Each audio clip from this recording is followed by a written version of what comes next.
everybody, DW here. Finally feeling a little bit better,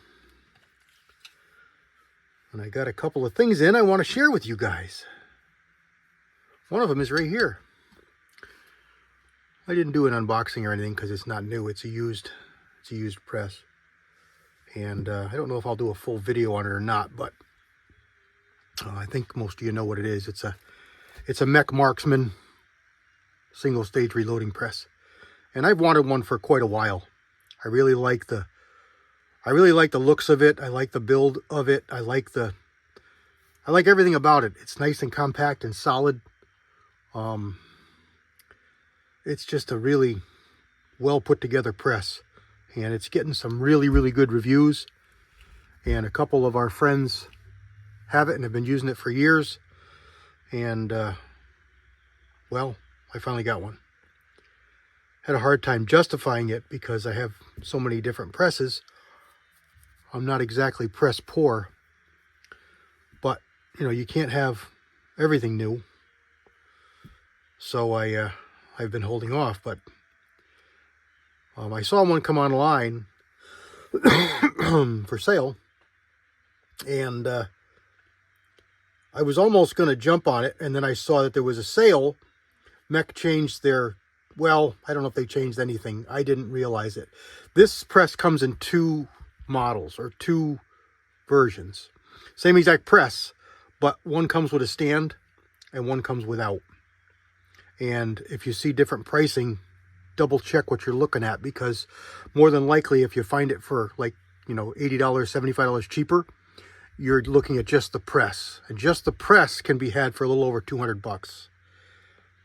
The whole setup with the stand and everything is closer to $3. So when I saw the one on sale, when I saw the one offered used for sale, it looked like a really good price. But when I looked a little closer, it was just the press. So it wasn't such a great deal, because I could buy a brand new press for, like I say, about 200, 210 or so bean sprouts.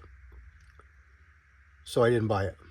And this one here kind of fell into my lap with someone hearing a conversation and then extrapolating and offering it to a friend of mine who's a big shotgun loader. And all he said to him was, "I've got a MEC press." And the guy said, "I'll take it," because that's how this guy is. He loves MEC presses. He's got a whole bunch of them. And, well, he's got a few of them. And instead of doing gauge conversions, he just gets another press. And there's enough of them out there floating around used that there's really no reason to buy a new one if you're in the circles. So you just pick up a press, and they're 650s, 600s, 700s, Versa MECs. They're all really similar presses. They all do the same thing. They got a few more accoutrements on each one, but they're basically all the same thing. A little better versions of the same. And he wasn't worried about it. I'll take it, you know, because they go for a certain price. They're only worth so much, and most of the time it's dirt cheap. Well, when the guy brought him the press, this is what he brought him. And he didn't want this, but he told the guy he'd take it. So he called me up, and I said, yeah, I'll take it. I want it. So he got his money back. Everybody's happy. And I got the press that I've wanted for a while. So there it is. So what I did was, as soon as I heard about it and said I'd take it, I sent an order off to Inline Precision for a plate. Now, it's a box. I've never gotten a box from them for a plate, so I don't know what exactly is going on here. So we're going to find out together if I've ordered the wrong thing, or if there's something different about this press that calls for a different mount that I'm not aware of. So hopefully it's right, because where are they? Utah? Oregon. It takes a number of days to get packages, and I'm impatient. I want to use my press.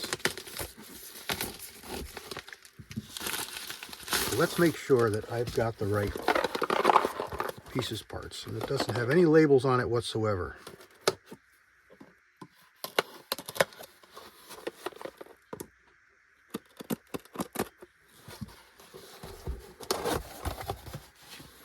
Well, that's a good sign. It's a plate. There's an extra bolt floating around in here. I think that's because this is 3. And maybe, oh, it just popped out of the package, it looks like. Yeah, it looks like it just popped out of the package. No big deal. The packaging is awesome. There's just, the stuff arrives perfect order, in perfect condition.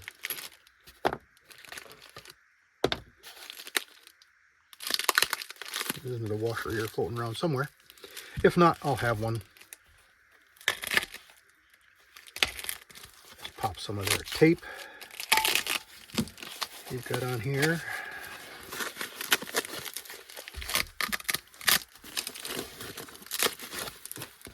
I even go so far as to save their packing material and use it for bullets and things I send out, because it's nice packing material and the tape comes right off it. So I can reuse that as just packing material. Alright, put that aside. It looks like 3 holes. There's 3 holes in here. Let's see what we got here. It looks like it's going to line up there just fine.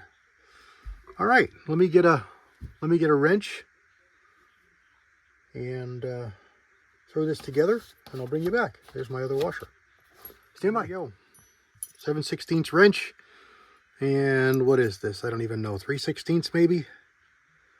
Doesn't say. 3/16 Allen. Allen key, Allen wrench, whatever you want to call it. And we got it on there. A little bit of corrosion on the bottom here. What is this? It's got a little cap screw in it. And I noticed my handle is crashing into the case over here, so it needs to be loosened and kind of just scrolled just a little bit, rotated just a little bit. But nice heavy duty, nice powder coating. I like the fact that this cradles, and I've been looking at this recently with my presses in the aftermath of that Ammo Master.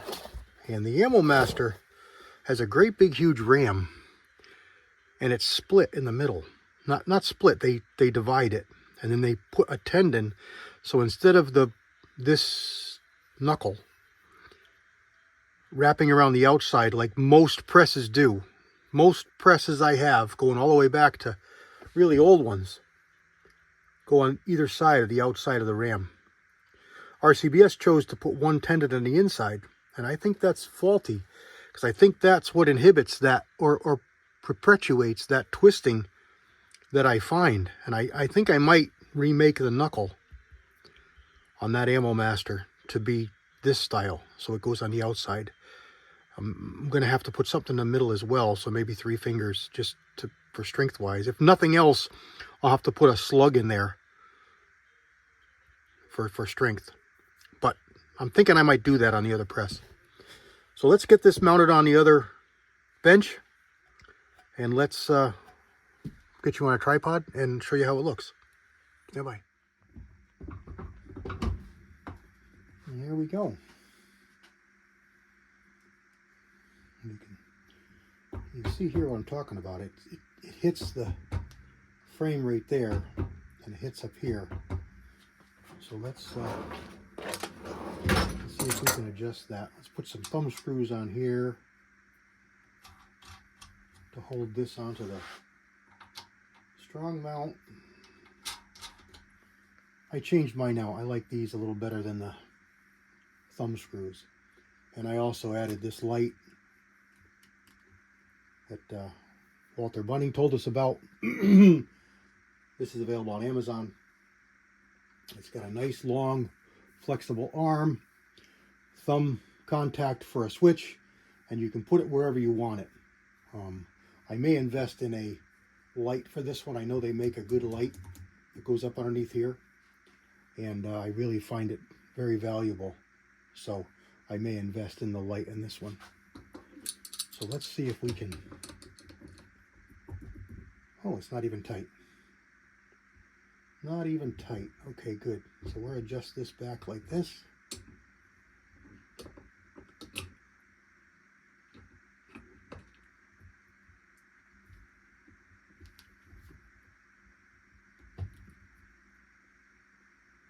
And tighten it down pretty good. Yeah, that's good. Now the press is stopping, not the handle hitting the side of the press stopping it. And there it is. This is the way the shell holders work, and let me show you that. It's got a little, if I can zoom in here for you. Stand by. See if I can do this without shaking you all up. It's going to have to move the camera. Stand by. Hold on. Hold on tight.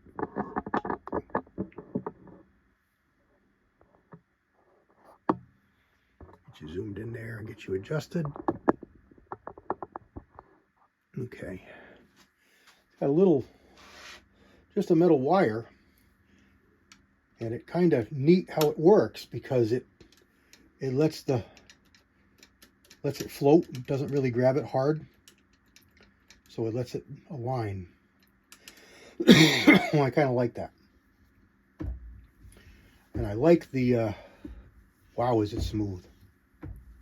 And it's still got that almost a corduroy zoop, zoop, zoop, zoop sound when that ram goes up and down. But boy, is that smooth. I might change this over to those quick release. All right, my wrench isn't big enough. Quick release heads, lock and load. We'll see. Zoom you back out.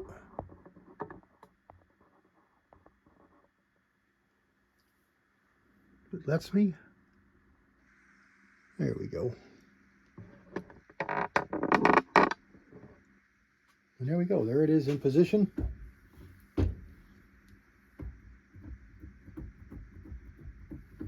That's some movement.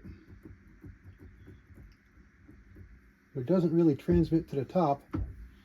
And I think that movement isn't going to hurt anything because we've got nothing rigid here. So this is going to float and not going to cause any movement here to be transferred into the press, into the dies, into the cartridges. So I like that. Got it all tightened down, nice and solidly. Tighten our tail screw. And let me find something to set dies up and load something. It's got a little pocket up here at the top to put things in, which I don't generally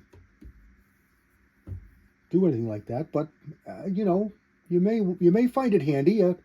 I guess you could put bullets in there if you were seating bullets. You could put, I wouldn't put primers in there. You got primer trays for that, but yeah, I'm sure it'll be handy just to keep things from rolling off your bench. Overall, I really like the press. Now that it's in my hands, it's to tell you the truth, it's about 15% smaller than I thought it would be. I just envisioned it just a little bit bigger, but it's not small. I mean, it's got plenty of room. I don't think I can get any giant cases in there, but the Magnums should all fit. Biggest thing I need to load in there, probably like a 375 H&H. My 358 a little bit shorter. You know, the 300s are only a tad longer than 3006, so 375 and 300 H&H are probably the longest ones I'll have to load in there, and that should be fine. Yeah, I'm pretty impressed. I'm pretty impressed with this press. I thought that I would be. Looking at it, I had my hands on one at a buddy's house years ago when I first fell for him, and watching Dave, Echo and the Bunnyman there, Dave, our buddy Dave, he has had one in a lot of videos, and he liked it a lot. So I am really glad to have one. And there we go. I'll throw in a couple of pictures here. God bless everybody. CW out.